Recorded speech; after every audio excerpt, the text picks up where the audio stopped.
साथियों नमस्कार, स्वागत है और फिर आपके अपने YouTube channel RV study guide पे पीटीटी 2 ईयर और 4 ईयर की थर्ड कॉलेज अलॉटमेंट लिस्ट जो आई थी उसकी रिपोर्टिंग करने की लास्ट डेट थी वो 16 सितंबर थी। यानी 16 सितंबर तक आप कॉलेज के अंदर रिपोर्टिंग कर सकते थे और 16 सितंबर को आपकी एक बार प्रोसेस है वो बंद हो चुकी है पीटीटी 2 ईयर और 4 ईयर की। तो अपन बात करें तो जो आपकी सेकेंड लिस्ट आई थी और थर्ड लिस्ट आई थी उसका अपवर्ड है वो नहीं करवाया गया। तो क्या अपवर्ड होगा या नहीं होगा, और फोर्थ लिस्ट आती है तो कब तक आपकी फोर्थ लिस्ट है वो जारी की जाएगी, तो इस वीडियो में आपको थोड़ा सा स्पष्ट करूंगा। वैसे तो मैंने आपको जब थर्ड लिस्ट का वीडियो बनाया था कि थर्ड लिस्ट है वो कब तक आ सकती है, उससे पहले ही मैंने सेकेंड लिस्ट के अपवर्ड के बारे में आपको अपडेट किया था कि सेकेंड लिस्ट का है वो अपवर्ड नहीं होगा जहाँ तक मुझे पता है। और अब आपकी थर्ड लिस्ट आ चुकी है, उसका भी अपलोड है वो नहीं करवाया गया है। तो अब हो सकता है, नहीं हो सकता है। तो देखो आपको मैं पहले तो ये बात बोलना चाहूँगा कि इस चैनल को सब्सक्राइब नहीं रखा तो सब्सक्राइब कर लो अगर आपकी इच्छा है तो। बाकी एक बात आप अभी सुन लो कि जिस भी चैनल को आप फॉलो करो, कोई भी चैनल को फॉलो करो, लेकिन उस चैनल से जुड़े रहना हमेशा। क्योंकि अब कोई भी आपकी हेल्प भी करे तो क्या करे, क्योंकि अब अगर मैं बताऊँ तो मैं कोई भी वीडियो बनाऊँ तो ये वीडियो है वो 300 से 400 बंदों तक पहुँचेगा, अभी के बाद में वीडियो रुक जाओगे, वह आगे वीडियो है वो नहीं बढ़ेगा। तो इसलिए मैं आपको बोल रहा हूँ कि आप क्या है कि चैनल के सब्सक्राइब देख के, और आप ये मत सोचना कि ये बंदा वो आपको सही बता रहा होगा, सब्सक्राइबर के पीछे मत भागना। ये देखना कि कोई आपको जानकारी सही दे रहा है तो आप उसको फॉलो करना, चाहे मैं हूँ या फिर कोई और हो। ठीक है, मैं ये नहीं बोलता कि आप इसी चैनल से जुड़ो, कहीं पे भी जुड़ो, जो आपको सही जानकारी दे रहा है तो अभी लास्ट तक आपको जानकारी दे रहा है तो आप उससे फॉलो करो। ठीक है, कोई भी हो चाहे वो। तो अपन बात करें अब, सबसे बड़ी गलती अपन यही करते हैं कि अपन सब्सक्राइबर देख के उसके पीछे भागते हैं, जो आज आपकी कोई भी हेल्प हो नहीं कर पा रहा है, मतलब कोई भी हेल्प नहीं हो रही आपकी। मुझे पता है मेरे पास बहुत ज़्यादा कमेंट आते हैं अपवर्ड मूवमेंट को लेकर कि सर अपवर्ड मूवमेंट नहीं हुआ, ये नहीं हुआ, अपवर्ड हो सकता है नहीं हो सकता, कुछ कीजिए। तो अपन मैं आपको जानकारी के लिए बताऊं कि अपवर्ड को लेकर मैंने विभाग में बात की थी, मैंने उनको मतलब उन्होंने क्या जवाब दिया था अपवर्ड को लेकर, मैं इसीलिए वीडियो बना रहा हूँ। आज भी बात नहीं की, कम से कम 2 से 3 दिन पहले बात की थी और मैंने वीडियो नहीं बनाया, क्योंकि जो बात थी मैंने वो पहले आपको स्पष्ट कर दी थी। और उसके बाद बार बार वीडियो बनाकर आपको एक एक बात बोल के आपको एडिट करना थोड़ा सा अच्छा नहीं लगता। तो जो बात उन्होंने बोली थी वो मैंने पहले आपको बोल दी, लेकिन एक बार फिर मैं वीडियो के माध्यम से आपको स्पष्ट कर रहा हूँ। तो मैंने सिर्फ उनसे 2 बात पूछी थी कि एक तो अपवर्ड होगा या नहीं होगा 2 ईयर का, और 4 ईयर के बारे में अपन छोड़ दें। 4 ईयर के में तो क्योंकि अभी जितने स्टूडेंट ने काउंसलिंग वगैरह करवाई थी सभी को अलॉटमेंट है वो कर दिया गया है। उसके बाद भी अलॉटमेंट किया गया, जिन्होंने काउंसलिंग नहीं करवाई थी उनको भी अलॉटमेंट है वो किया गया है। जैसा कि मैंने आपको एक वीडियो के माध्यम से जानकारी दी थी, तभी उन स्टूडेंट को 27,000 रुपये है वो डायरेक्ट फिल करवा रहे हैं जो नोटिफिकेशन में दे रखे हैं। तो अपन 4 ईयर की बात है वो साइड में रखते हैं। बात करें 2 ईयर की, तो 2 ईयर में अपवर्ड को लेकर मैंने पूछा था कि जो लिस्ट आई है उसका अपवर्ड होगा या नहीं होगा, तो उनका सीधा सा आंसर है कि अपवर्ड है वो नहीं होगा। मुझे तो यही आंसर मिला था कि अपवर्ड है वो नहीं होगा। अब कोई भी लिस्ट का अपवर्ड है वो नहीं होगा। फोर्थ लिस्ट आएगी या नहीं आएगी, तो फोर्थ लिस्ट के बारे में उन्होंने एक ही रिप्लाई मिला था कि अभी स्थिति क्लियर नहीं है फोर्थ लिस्ट की, जब होगी तो आपको सूचना है वो मिल जाएगी साइट के ऊपर। ठीक है, तो यही बोला था। क्योंकि 4 ईयर में मैं अभी आपको स्पष्ट करूँ कि फोर्थ लिस्ट में अभी टाइम क्यों लगेगा, तो फोर्थ लिस्ट में टाइम ये लगेगा, फिर वही मैं आपको थर्ड लिस्ट वाली बात है, देखना ये होगा कि किस कॉलेज में कितनी सीटें रिक्त हैं, किस सब्जेक्ट की रिक्त हैं, उसमें भी किस कैटेगरी की रिक्त है, और उस कॉलेज को कितने नंबर वाले स्टूडेंट ने फिल किया था। तो एक एक 2-2 सीटें अगर कॉलेजों के अंदर रिक्त रहती है ना, 1-2 वहाँ पे है ना, थोड़ा सा आप कैलकुलेशन करने में थोड़ा ज़्यादा टाइम है वो लगता है कि किस सब्जेक्ट की है, किस कैटेगरी है, उस कॉलेज को कितने स्टूडेंट ने फिल किया है, कितने नंबर है उनके, वो सब कुछ देख के आपकी कॉलेज अलॉटमेंट है वो किया जाता है। तो फोर्थ लिस्ट है वो आ सकती है, ऐसी कोई बात नहीं। आपको एक छोटा सा अलॉटमेंट है वो और हो सकता है फोर्थ लिस्ट के रूप में। लेकिन अगर अपवर्ड की बात करें तो सीधा सा उनका एक आंसर था कि अपवर्ड नहीं होगा अब, ना तो 2 ईयर का होगा और ना 4 ईयर का। सीधा सा आंसर ये था कि अपवर्ड नहीं होगा अब। जो मुझे रिप्लाई मिला मैंने आपको बता दिया। अब मैं आपको वीडियो के माध्यम से आके ये बोल दूं कि अपवर्ड होगा, ये होगा, और आपको भ्रमित कर दूं, तो ऐसी कोई बात नहीं। जो मुझे जानकारी मिली मैंने आपको बता दिया है।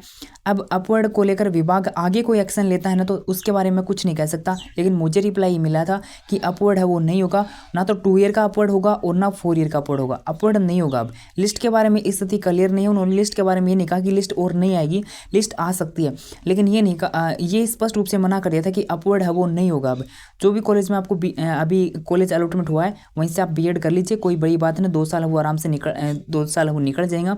हो सकता है, मुझे पता है बहुत ज़्यादा दूर कॉलेज मिलती है तो प्रॉब्लम होती है, लेकिन अभी अपवर्ड नहीं करवा रहा विभाग, तो अपन उसके लिए क्या कर सकते हैं। विभाग ने स्पष्ट रूप से अपवर्ड के लिए मना कर दिया। अगर मेरे से कुछ होता हो सकता है तो मैं आपको कोशिश करूंगा कि अपवर्ड है वो स्टार्ट किया जाए, लेकिन विभाग ने स्पष्ट रूप से मना कर दिया है कि अपवर्ड है वो नहीं होगा। अब मैं आपको पिछले साल के बारे में थोड़ा सा स्पष्ट करूं कि पिछले साल आपकी रीकाउंसलिंग हुई थी, तो क्या इस बार भी आपकी रीकाउंसलिंग वो हो सकती है, और कॉलेजों की वैकेंट सीट वगैरह है वो यहाँ पे अपडेट नहीं की गई है। तो मैंने पीछे आपको एक वीडियो के माध्यम से वीडियो में बोला भी था। तो अपन जो वैकेंट सीट है वो देखते हैं ना, देखो यहाँ पे ऑप्शन दे रखा है कि वैकेंट सीटें किस कॉलेज के अंदर कितनी सीटें हैं वो अभी रिक्त चल रही हैं, इससे संबंधित देखो यहाँ पे आपको देखने को मिल जाएगा। लेकिन जो अभी है यहाँ पर रिक्त चल रहा है। तो अपन इसकी बात करें तो ये आपको कब शो करेगा, ये शो तब करता है जब आपकी या तो रीकाउंसलिंग होती है, कॉलेज वगैरह एडिट करने का आपको चांस दिया जाता है, कोई नई कॉलेजें ऐड होती हैं तो आपको यहाँ पे वैकेंट सीट है वो दिखाई जाती है, अन्यथा वैकेंट सीट है वो नहीं दिखाई जाती है। ठीक है, रीकाउंसलिंग होती है, कॉलेज वगैरह एडिट करने का आपको समय दिया जाता है, फिर से टाइम वगैरह दिया जाता है, कोई कॉलेज नई ऐड होती है, फिर किसी को कुछ कारणवश से हटाया जाता है, जो भी होता है तो आपको जो वैकेंट सीट है वो दिखाई जाती है, ताकि आप जो कॉलेज जिस कॉलेज में सीटें रिक्त हैं आप केवल केवल उन्हीं कॉलेज को अब आगे ऐड करें, तो आपको वैकेंट सीट है वो दिखाई जाती हैं, अन्यथा वैकेंट सीट है वो नहीं दिखाई जाती हैं, जैसा कि इस बार है वो अभी तक नहीं दिखाई गई हैं। ये 2022 वाला सेशन से है जो जनरल वैस यूनिवर्सिटी ने जोधपुर द्वारा जो पीटीटी का परीक्षा करवाई गई थी उस टाइम की यहाँ पे जो छठी कॉलेज अलॉटमेंट लिस्ट आई थी, यानी यहाँ पे जो छठी वेटिंग लिस्ट इन्होंने निकाली थी, यानी जब इन्होंने 5 बार पहले अलॉटमेंट कर दिया था उसके बाद भी इनका जो एक बार फिर से रिकाउंसलिंग है वो हुई थी, मतलब उसके बाद भी इन्होंने एक बार काउंसलिंग है वो करवाई थी और उसके बाद भी इन्होंने कम से कम 7 से 8 से 9 लिस्ट है वो निकाली थी। ऐसा क्यों हुआ था, देखो यहाँ पे आपको जानकारी के लिए स्पष्ट कर दूं, तो जैसे पिछली बार दिखाया गया था ना कि वैकेंट सीटें किस कॉलेज के अंदर कितनी है, वो उसका रीज़न यही था कि प्रथम चरण में जो आपकी 5% सूची है उसके तहत प्रवेश नहीं लेने वाले, यानी प्रथम चरण में 5% सूची में प्रवेश नहीं लेने वाले स्टूडेंट की रिक्त सीटों एवं राज्य सरकार द्वारा बढ़ाई गई सीटों के मेरिट के आधार पर, यहाँ पे रीज़न यही था वैकेंट सीट दिखाने का और जरूरी काउंसलिंग करने का, वो यही था कि आपकी जो सीटें हैं उसमें बढ़ोतरी हुई थी, राज्य सरकार द्वारा सीटों में बढ़ोतरी की गई थी, मेरिट के आधार पर पंजीयक शुल्क जमा करवाने वाले अभ्यर्थियों को प्रत्येक सूची के तहत आपको प्रवेश महाविद्यालय आवंटन है वो किया जा रहा है। यानी इनको यहाँ पे जो छठी लिस्ट आई थी इसमें उन स्टूडेंट को अलॉटमेंट है वो किया गया था, तो आपकी तभी किया गया था जब आपकी सीटें हैं वो बढ़ी थी। यानी मैंने आपको स्पष्ट रूप से बताया था कि एक कॉलेज तो हमारे झुंझुनू में थी जिसका मतलब पहली बार है उसके अंदर लगभग 150 सीटें थी जिसको यहाँ पे इस टाइम है वो यहाँ पे ऐड किया गया था। तो इस प्रकार अगर कोई रीज़न हो तो आपकी वैकेंट सीटें वगैरह आपको देखने को मिल सकती हैं, रिकाउंसलिंग वगैरह आपको देखने को मिल सकती है, कॉलेज एडिट करने का चांस आपको मिल सकता है, अन्यथा फिर आपकी अभी कोई चांस संभावना नहीं है कि आपकी रिकाउंसलिंग हो या फिर कॉलेज एडिट करने का चांस दिया जाए। अपवर्ड को लेकर जिस प्रकार से जानकारी मिली वो मैंने आपको स्पष्ट रूप से बता दी है।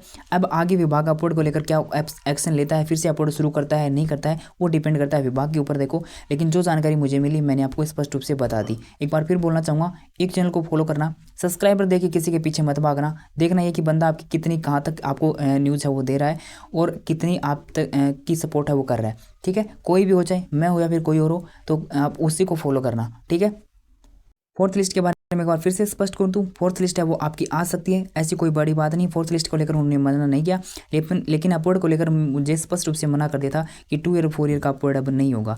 फोर्थ लिस्ट के बारे में ये कहा था कि अभी है वो कुछ स्थिति क्लियर नहीं है, थोड़ा सा टाइम है वो लगेगा, उसके बाद स्थिति है वो क्लियर होगी।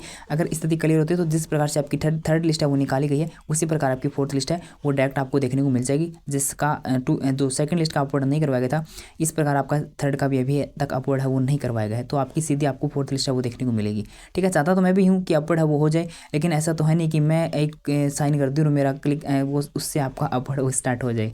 ठीक है, तो जो अभी कॉलेज आपको अलॉटमेंट हुई है आप एक बार उसी के अंदर रेगुलर रहें, क्योंकि बाद में आपको अपवर्ड वगैरह हो भी जाता है, मान लो कि अपवर्ड हो भी जाता है तो उसके बाद नई कॉलेज में आप जाओगे तो पिछले कॉलेज की आपकी अटेंडेंस वगैरह मांगने लग जाएंगी, तो जो भी रीजन रहेंगे वहाँ पे अटेंडेंस आपकी कम पड़ जाएंगी। स्कॉलरशिप के आवेदन वो स्टार्ट हो चुके हैं, जो भी स्टूडेंट एलिजिबल है वो स्कॉलरशिप के लिए आवेदन कर देना। कोई डाउट हो तो आप कमेंट कर सकते हो। जिस प्रकार से मुझे जानकारी मिली मैंने आपके सामने रख दी।